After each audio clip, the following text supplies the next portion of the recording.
que no le preguntó nada sobre lo ocurrido.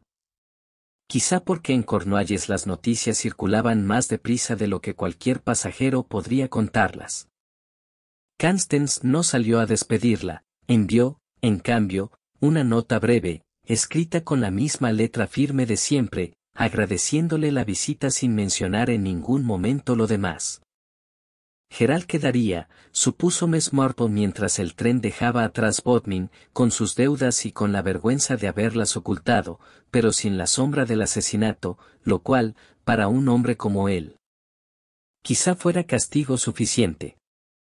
Lo de Edmund Pascoe, sospechaba, no llegaría nunca a ningún tribunal, habían pasado demasiados años, y la única persona capaz de confirmarlo del todo acababa de perder a su hija por otra razón.